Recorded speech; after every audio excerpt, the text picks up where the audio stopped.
네, 기록된 하나님 말씀은 마태복음 5장 8절 말씀이 되겠습니다. 마음이 청결한 자는 복이 있나니 그들이 하나님을 볼 것임이요. 아멘. 함께 예배 드리는 여러분들을 주님의 이름으로 축복합니다. 오늘은 마음이 청결한 자의 복, 8복 중에서 6번째 복에 대해서 말씀을 드리도록 하겠습니다.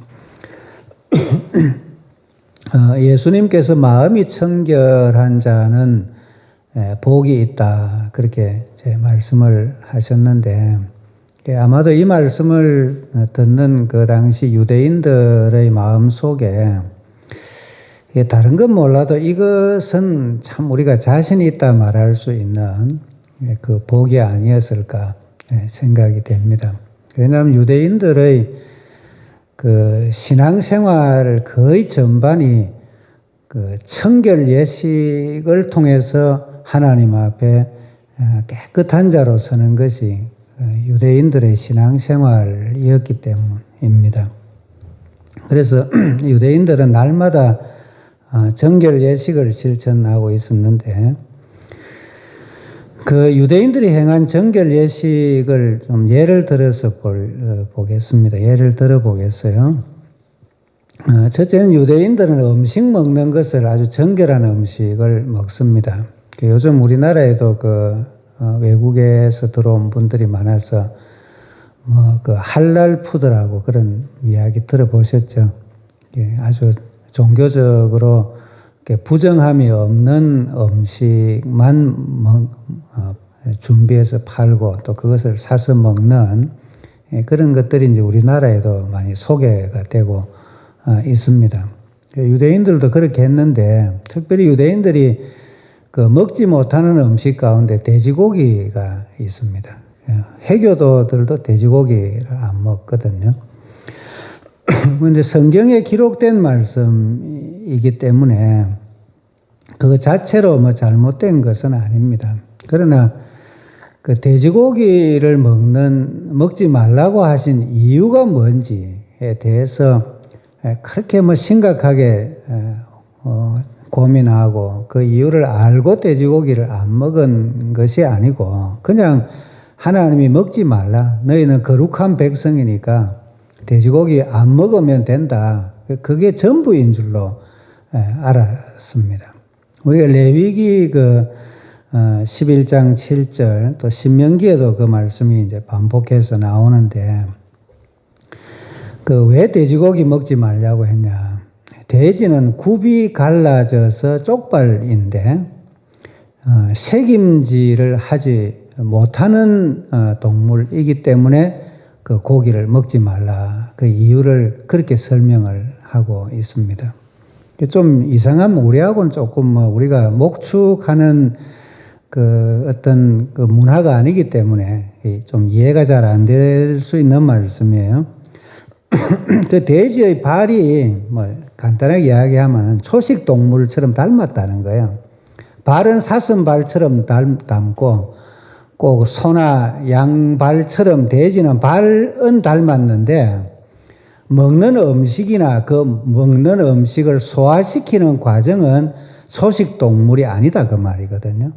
그렇기 때문에 이제 돼지고기를 먹지 말라, 그렇게 합니다. 우리가 돼지가 욕심이 많다 그러는데, 사실 여러분 돼지는 과학자들이 연구해 보니까 딱 자기 위의 80% 딱 먹으면 안 먹는데요. 돼지가 더럽다 그러는데도요, 여러분 텔레비전 프로그램 보면 돼지는 잠자는 장소 따로 있고 화장실이 따로 있다 그래요. 깨끗한 동물이랍니다, 돼지가.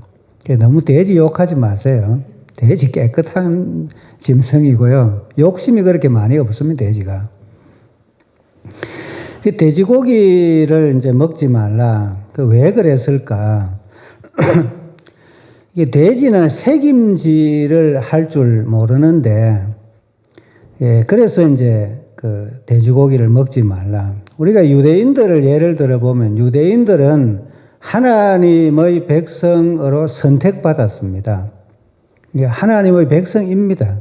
이라고 하나님이 불러주셨고, 또 하나님의 말씀도 그들에게 주셨습니다. 하나님의 말씀을 사랑합니다. 거의 음식처럼 유대인들은 하나님의 말씀을 읽고 또 암송하고 묵상까지도 합니다. 근데 뭘 못하는가 하면 그 하나님의 말씀의 깊은 의미가 무엇인지를 모르는 거예요. 돼지하고 비슷한 거예요. 발만 닮은 거예요. 발만 하나님의 백성인 것처럼 닮았는데 실제로는 그 하나님의 말씀의 의미를 몰라요. 그게 무슨 뜻일까요? 이것은 인간에게 돼지와 같은 본성이 다 있는데 그것을 유대인들은 알지 못하고 그 돼지고기 안 먹으면 나는 된다. 그렇게 생각을 한 거죠. 그래서 이것이 이제 유대인들의 잘못입니다. 한 가지 더 예를 들어 보겠습니다.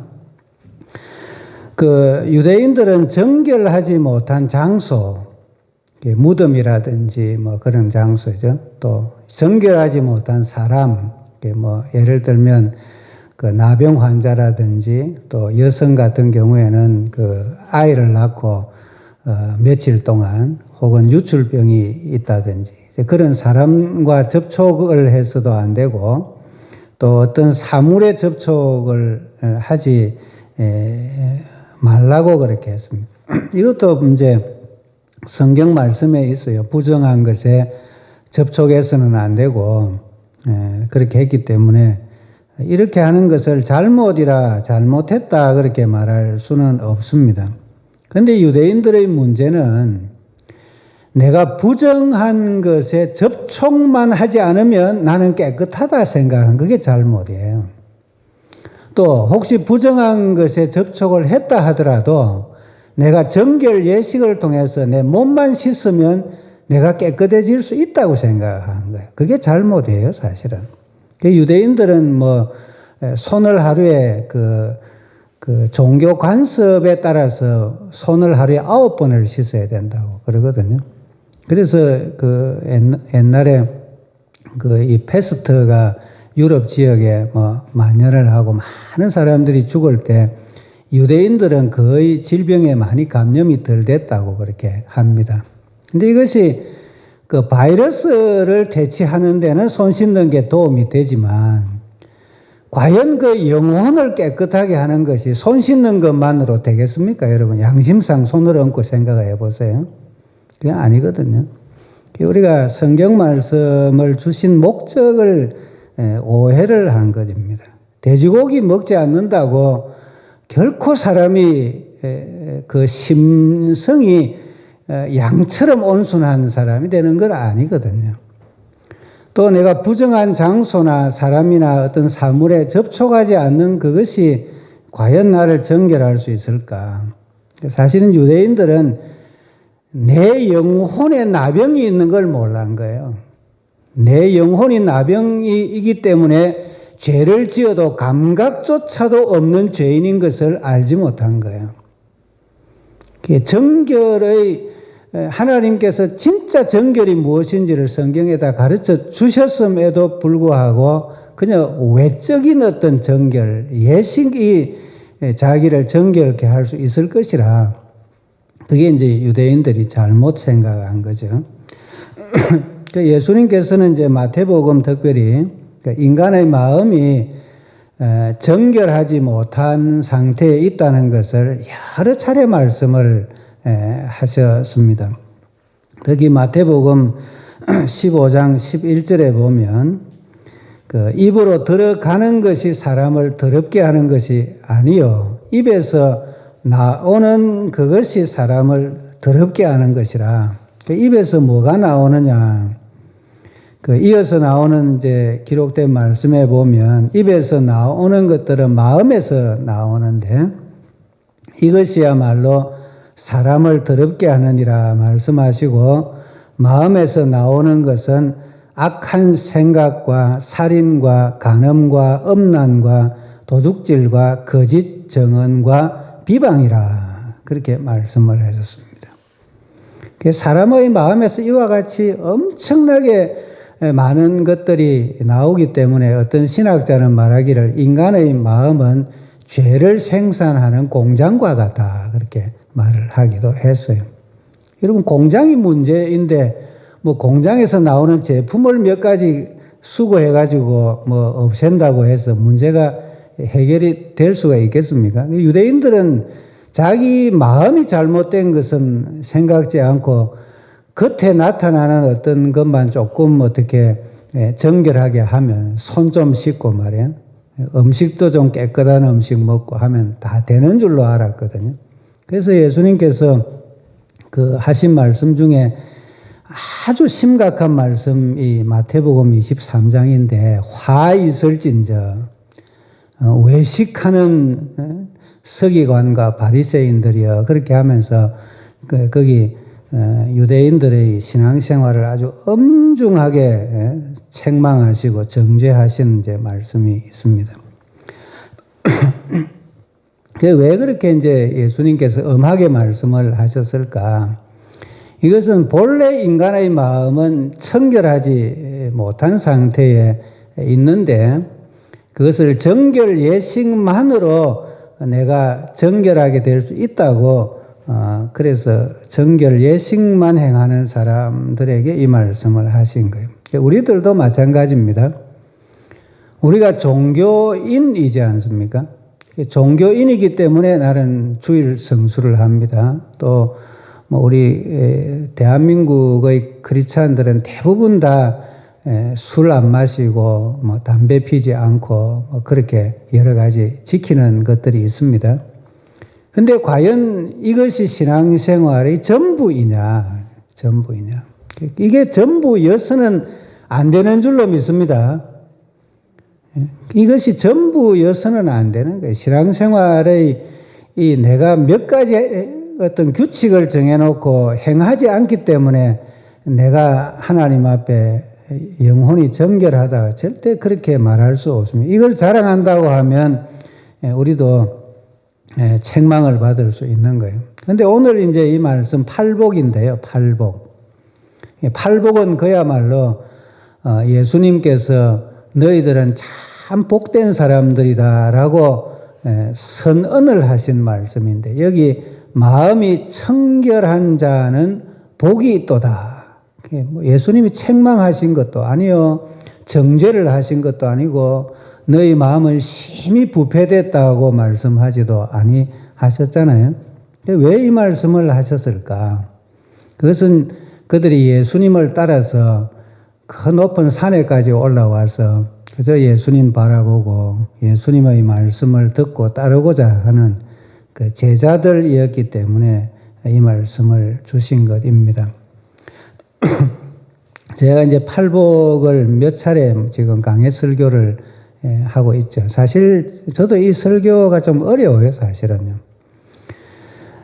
목회자로 성경에 나와 있는 말씀 중에 너희 온전한 11조를 드리라 그러면 복을 쌓을 곳이 없도록 부어주마 이 말씀을 하라고 하면 저도 참 시원하게 말씀하고 또 그렇게 복받은 사람들의 예가 많이 있거든요.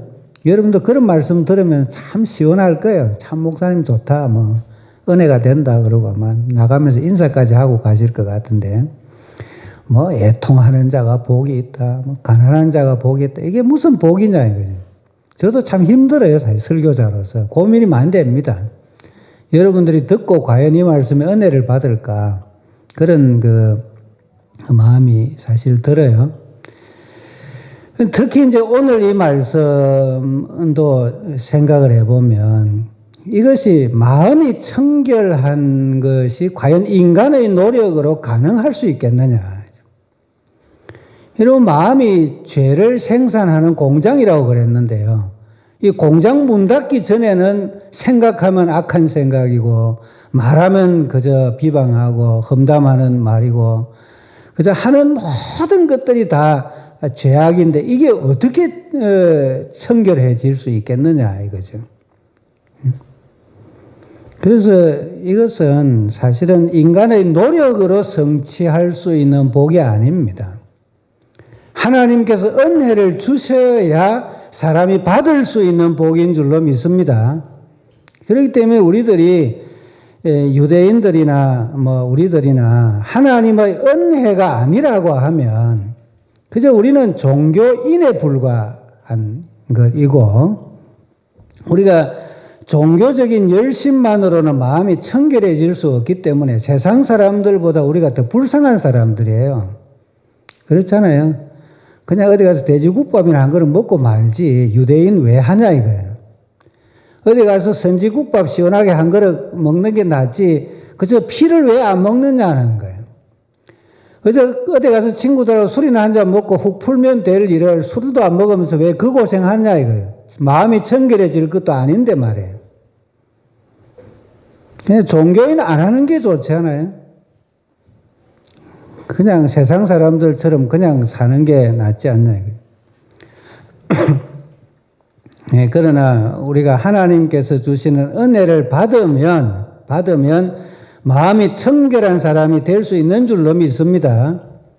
예수님의 십자가의 보혈로 우리의 마음이 청결해질 수 있기 때문에 이 말씀을 하신 것입니다. 그래서 우리는 하나님이 주시는 마음이 청결한 사람 되는 은혜를 저와 여러분은 다 받으시기를 바랍니다. 그래서 예수님이 축복을 선포하신 거예요, 이 말씀. 인간이 자기의 노력으로 행할 수 있는 복이 아니요. 예수님께서 자기 자신만이 행할 수 있는 복을 우리에게 나누어 주신 복이 팔복이라는 사실. 이것을 저와 여러분은 꼭 기억할 수 있기를 바랍니다.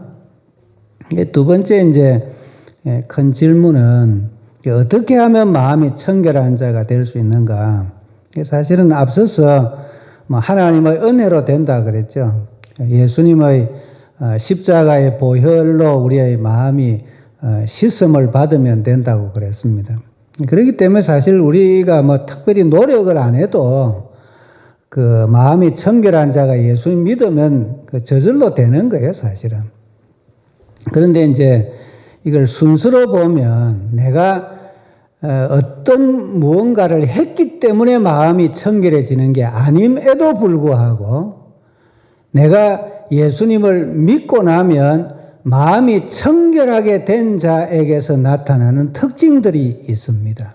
그 첫째 특징이 뭐냐면 회개한다는 거예요. 사실 회개했기 때문에 마음이 청결해지는 건 아니에요. 마음이 청결해진 사람이기 때문에 회개의 결과도 나타나는 줄로 믿습니다. 회개도 하나님이 할 수 있도록 도와줘야 하지 그 아무나 회개하는 것도 아니거든요. 그래서 여기 이제 그 은혜는 받은 사람이 더 큰 은혜를 받는 것이지 아무것도 은혜를 받지 못한 사람은 사실 은혜가 뭔지도 모르는 거거든요. 회개하는 것도 은혜입니다. 여기 팔복에서 청결한 마음이 되는 것과 그 애통하는 마음은 서로 연결되어 있다. 그렇게 말씀을 합니다. 다시 말하면 은혜를 받은 사람은 자기의 죄로 인하여서 애통하는 사람이 되고 또 그 애통하는 사람은 그 결과로 청결한 마음을 가지게 된다는 거예요. 그래서 그 원죄를 가지고 태어난 사람은 회개의 눈물을 통해서 그 마음이 정결하게 된다. 물론 이제 이것도 하나님이 은혜를 주셨기 때문에 가능한 일이겠지만요.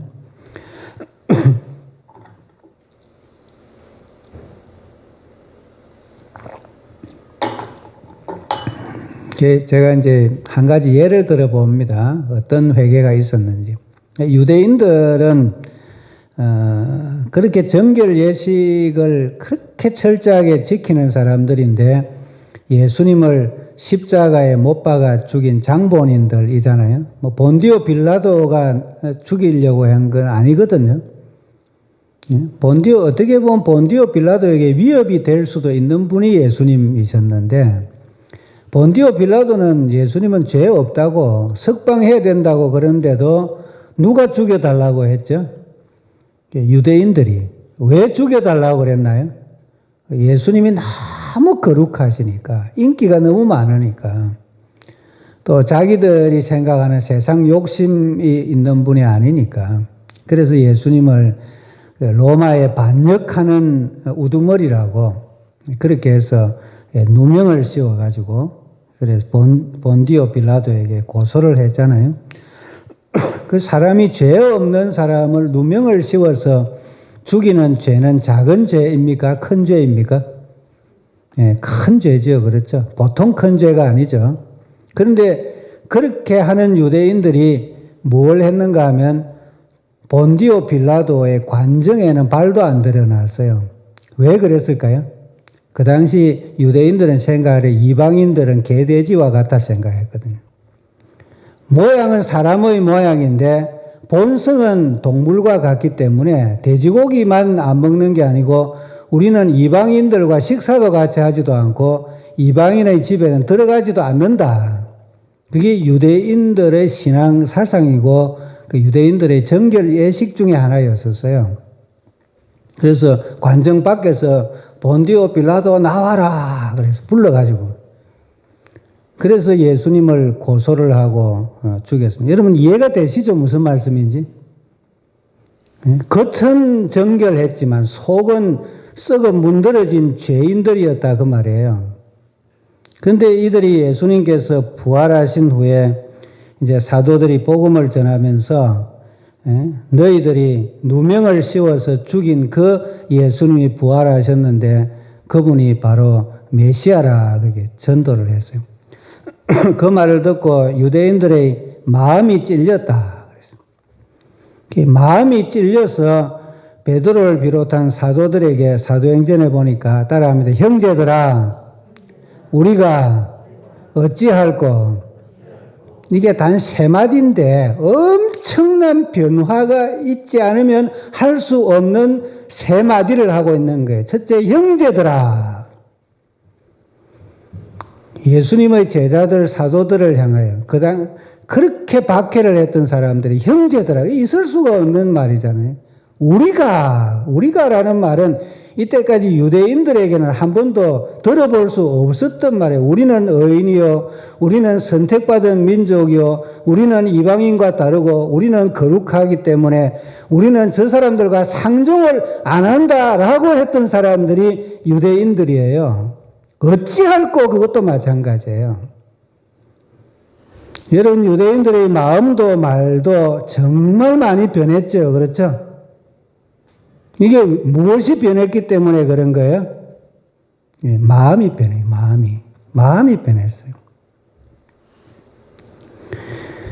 그러니까 이제 사도행전 2장 38절에 보면 너희가 회개하여 각각 예수 그리스도의 이름으로 세례를 받으라. 그러면 성령을 선물로 받으라. 사실 제가 이 말씀을 보면서 느끼는 게 뭐냐 하면 하나님의 은혜로 마음이 정결하게 되는 게 먼저냐 아니면 회개하고 세례받는 게 먼저냐라고 하면 여러분 가슴에 손을 얹고 생각해 보세요. 어느 게 먼저예요? 마음이 정결케 되는 게 먼저죠. 하나님의 은혜로 된 줄로 믿습니다. 회개도 내가 할 수 없는 거예요. 사실은요. 내 죄를 내가 깨달을 수 없어요.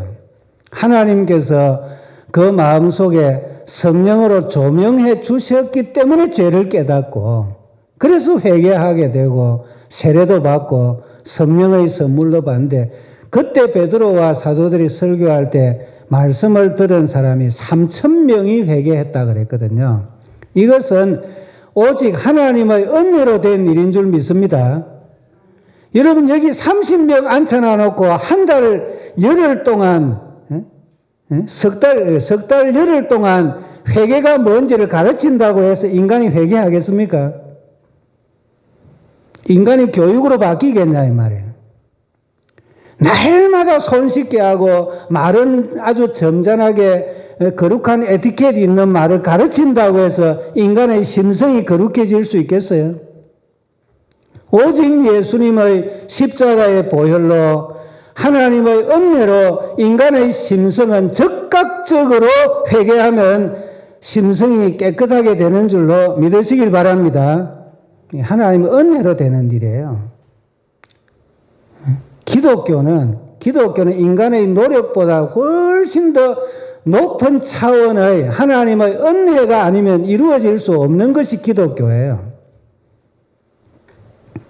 이 마음이 청결하게 되는 것은 회개할 때 되는 것이지만 사실은 알고 보면 그 회개조차도 우리의 마음을 재창조해 주셨기 때문에 나타나는 열매예요. 그것도. 저와 여러분은 이러한 청결한 마음을 선물로 받은 줄로 믿습니다. 그리고 이렇게 마음이 청결해지는 복을 받는 사람들 마음의 우상을 멀리하게 됩니다. 여러분 우상이 뭔가요? 하나님보다 더 사랑하는 게 우상이죠. 우리가 예배를 드리면서도 예배를 드리는 목적이 하나님을 만나는 데 있지 아니하고 예배를 드리면서 드린 결과로 복 받는 데 있다고 하면 막 그냥 절에 가시는 게 나아요, 그게. 교회 아니라도 그런 종교는 참 많아요. 그게 우상입니다, 그게. 이게 어떤 사람들은 교회 생활을 명예를 얻기 위해서 옵니다. 어떤 사람들은 교회 생활을 직분이나 감투를 얻기 위해서 하는 사람도 있어요. 이게 다 우상이에요. 그 마음의 우상을 청결하게 할 때에 비로소 이제 청결한 마음을 가질 수 있습니다. 야고보서 1장 8절에 4장 8절 죄송합니다. 4장 8절에 하나님을 가까이 하라. 그리하면 너희를 가까이 하시리라. 죄인들아 손을 깨끗이 하라. 두 마음을 품은 자들아 마음을 성결케 하라. 이게 우상을 제해야 된다는 말씀. 일편단심으로 오직 하나님만 사랑하는 저와 여러분 되시길 바랍니다. 그리고 세 번째, 날마다 회개하는 사람이 됩니다. 앞서서 말씀드린 그 회개는 이제 회심이라고도 하는데 그걸 단회적인 회개라고 합니다. 한 번 회개하는 것인데 하나님께서는 과거와 현재와 미래의 우리의 모든 죄를 다 용서해 주세요. 우리를 하나님의 자녀로 받아들여 주시고 천국에 들어갈 수 있는 자격을 주시는 것입니다. 그런데 그와 비교해서 세 번째 말씀드리는 이 날마다 회개하는 것은 나에게 나타나는 자범죄를 회개하는 거예요. 이걸 이제 반복적인 회개라 그럽니다. 이 회개는 한 번만 하는 것이 아니고 평생을 통해서 반복적으로 회개를 합니다. 하루에 한 번만 하는 것이 아니고 하루에 수차례 내 마음의 생각이 잘못될 때, 또 내가 말을 실수했을 때, 인간관계 모든 일에서 죄를 회개하는 것인데 사람은 하루에 생각을 한 5만 가지 생각을 한다고 합니다. 그런데 그 5만 가지 가운데 선한 생각이 뭐가 있겠습니까? 5만 가지 중에. 사실은 알고 보면 우리가 눈물로 진물을 만큼 회개해도 우리는 하루 종일 회개할 것밖에 없는 죄인이에요, 사실은. 그래서 하나님 앞에 귀하게 쓰임받은 사람들은 날마다 회개를 했습니다. 우리 이제 여성들을 보면은 뭐 남자들도 요즘은 뭐 손거울 가지고 다니는 사람도 있지만 이렇게 핸드백 같은 데다가 이렇게 손거울 하나씩 들고 다니잖아요. 점심 먹고는 이제 손거울 가지고 이렇게 봅니다.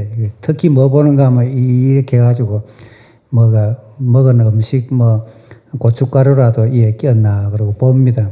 참 안 좋은 것 중에 하나가 고춧가루 이에 꼈는데 방긋 웃을 때 참 보기 안 좋습니다. 아름답게 웃는데 말할 수도 없고 말이에요. 특히 김밥 드시고도 조심해야 되죠.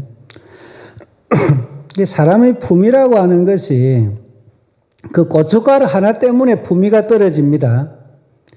우리 그리스도인들이 마찬가지예요. 우리가 참 거룩한 하나님의 자녀고 예수님의 십자가의 보혈로 씻음을 받고 그랬지만 우리의 말 한마디 때문에 우리가 얼마나 품격이 떨어지고 교회가 그로 인하여서 많은 사람들로부터 지탄을 받고 있는지 모릅니다. 죄는 한 가지만 범해도 우리를 부끄럽게 만드는 거예요. 그렇기 때문에 저와 여러분은 날마다 우리의 마음을 살피고 회개할 수 있길 바랍니다. 이제 크게 마지막으로 마음이 청결한 자는 어떤 복을 받을 수 있을까? 예수님께서 말씀하시기를 마음이 청결한 사람은 하나님을 보게 될 것이라. 하나님을 이제 볼 수 있는 복은 과연 어떤 복일까? 크게 두 가지로 우리가 예배를 드릴 때에 마음이 청결한 사람은 하나님을 만나고 갑니다. 물론 예배 시간이 아니라도 성경을 볼 때도 하나님을 만나고 하지만 특별히 예배를 드릴 때에 마음이 청결한 사람은 하나님을 만나게 됩니다. 왜 그런가 하면 우리가 하나님 앞에 나올 때 다른 마음을 갖지 않고 하나님을 사랑하는 마음으로 예배를 드리기 때문에 하나님을 만나게 됩니다. 이러한 복을 이제 하나님의 임재를 체험하는 복이라 그럽니다.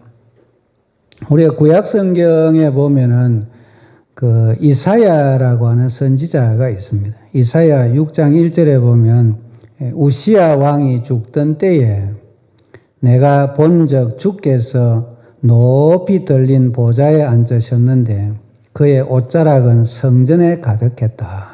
그렇게 말씀하고 있습니다. 그 이사야는 그 당시 왕실 제사장이었어요.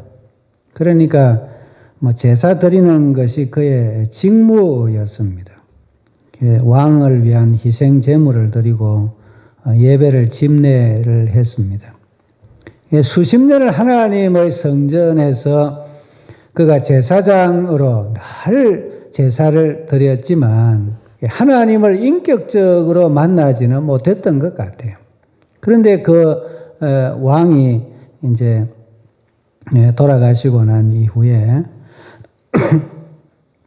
성전에서 기도하던 중에 살아계신 하나님을 만나 뵙는 그런 체험을 하게 됩니다. 우리가 하나님만 쳐다보는 마음, 하나님을 내가 간절히 만나야 되겠다라고 하는 마음으로 여러분이 교회 와서 예배 드리면 그냥 늘 드리던 예배이지만 이 예배가 하나님을 영적으로 만나는 하나님의 임재를 체험하는 예배가 되는 줄로 믿습니다. 늘 듣는 하나님의 말씀도 마찬가지예요. 여러분 오늘 여러분에게 들리는 소리가 목사의 목소리입니까? 하나님의 음성입니까? 그냥 늘 듣던 그 목사의 그 음성입니다. 목회자가 바뀌기 전에는 늘 그 음성을 들으실 거예요.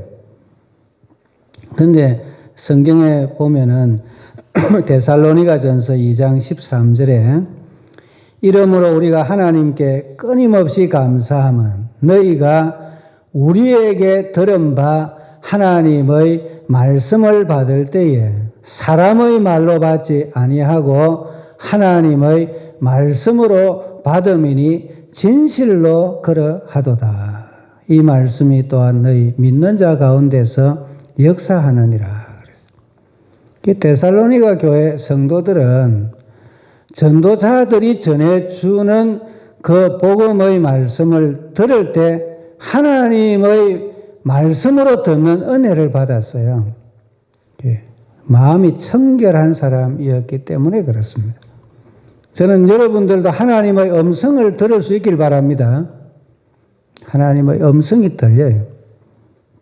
어떤 분은 예배 중에 찬양을 부르면서 하나님의 임재를 체험하고 돌아가시는 분도 있습니다. 어떤 분은 기도하는 중에 내가 기도하는 거 아니고 대표 기도자가 하나님 앞에 기도할 때 정말 하나님의 임재를 체험하고 하나님 앞에 내가 기도하는 체험을 하는 분들도 있습니다. 이 공통점이 뭐냐면 다 마음이 청결한 사람들이라는 거예요. 저와 여러분도 마음이 청결하게 되어서 예배 시간에 하나님의 임재를 체험할 수 있길 바랍니다. 둘째는 삶의 현장에서 이 마음이 청결한 사람들은 신전의식을 가지고 삽니다. 신전의식. 우리 교단에서 이제 세운 학교가 고신대학교가 있고 또 그 고려신학대학원이 있죠. 그 학교 들어가는 교정 앞에 보면은 이렇게 큰 바위에다가 글자를 두 글자 새겨놨습니다. 코람 데오라고. 그게 이제 저 라틴어인데 데오라는 말이 하나님이고 앞에 코람이라는 말이 무엇 앞에서 이런 말입니다. 무엇 앞에서 살아야 됩니까? 하나님을 항상 의식하면서 하나님의 눈 앞에서 사는 것이 우리 교단의 정신입니다. 그걸 이제 한자어로 이야기하면 신전의식을 가지고 사는 것인데 이것이 하나님의 은혜를 받은 사람에게서 나타나는 어떤 현상이에요. 그래서 신전의식이라고 하는 것은 하나님 보시는 눈앞에서 살아간다는 의미고 여기에서 이제 신앙의 기본인 경외심이 나타나게 되는 거예요. 경외심. 신전의식을 가지고 살아서 복을 받은 대표적인 사람이 이제 요셉인데요. 요셉은 노예 생활을 하면서 항상 신전의식을 가지고 살아요. 나는 하나님 앞에서 사는 사람입니다. 노예가 아닙니다. 주인이 보든 안 보든 옆에 있는 사람이 일을 하든 안 하든 나는 항상 하나님 앞에서 삽니다. 왜냐하면 요셉에게는 하나님 살아계신 것이 항상 눈에 보였기 때문에 나를 노예로 팔려와서 고생을 하시게 하는 그 하나님도 결국은 나의 하나님이시니까 마음이 청결했기 때문에 그렇게 살았어요. 창세기 39장 3절에 보면 그 요셉만 본 게 아니고 그의 주인이 여호와께서 요셉과 함께 하심을 보며 또 여호와께서 그의 범사에 형통하게 하심을 보았더라. 할렐루야. 주인이 어떻게 보았을까요? 요셉이 식사하면서도 이렇게 기도하는 거 봤겠지. 일하면서도 항상 먼저 기도하고 하나님 앞에 일하는 걸 보고 저 사람은 뭔가 좀 달라도 다른 사람이구나. 하나님 앞에서 사는 사람이네. 뭔가 경건함이 그에게 묻어나지 않겠어요? 그 차이점이 있었던 신전의식을 가지고 살았어요. 그러다가 보디발을 아내의 유혹을 받을 때 그는 말합니다. 그런즉 내가 어찌 이 큰 악을 행하여 하나님께 죄를 지으리까. 신전의식을 가지고 살았기 때문에 죄의 유혹을 피합니다. 그리고 감옥에 들어가서 또 하나님 앞에서 삽니다. 결국은 나중에 그런 많은 고난을 당했지만 형통한 사람이 되잖아요. 저와 여러분은 마음이 청결함으로 어떤 상황 가운데에서도 신전의식을 가지고 살아갈 수 있는 저와 여러분 되시길 바랍니다. 이제 말씀을 이제 마무리를 합니다. 욥기 42장 5절 말씀을 보면 내가 주께 대하여 귀로 듣기만 하였었더니 이제는 눈으로 주를 배웠나이다. 그랬습니다. 사실은 욥은 많은 고난을 겪으면서 그가 이전에 알던 하나님이 아니고 그가 눈으로 보고 볼 수 있는 하나님을 이제 만나게 되는데 그의 마음이 청결하게 되었기 때문에 그렇습니다. 물론 뭐 하나님께서 우리에게도 마음을 정결하게 하기 위해서 또 때로는 고난도 주실 수 있고 그렇게 하겠지만 사실은 마음이 정결하게 되는 것은 하나님의 은혜로 되는 겁니다. 고난만 가지고 되는 일은 아니에요. 그래서 저와 여러분은 하나님 은혜로 마음이 정결하게 돼서 내가 정말 죄인인 것을 알고 회심하고 또 우리 마음의 우상을 다 제거하고 날마다 우리의 마음에 일어나는 생각조차도 회개하고 더 마음이 정결하게 되는 은혜를 받으실 수 있길 바랍니다. 그렇게 함으로 하나님의 임재를 예배 때마다 체험하고 삶의 현장 가운데 신전의식을 가지고 살아서 형통하게 하시는 하나님의 복을 받으시기를 주님의 이름으로 축원합니다.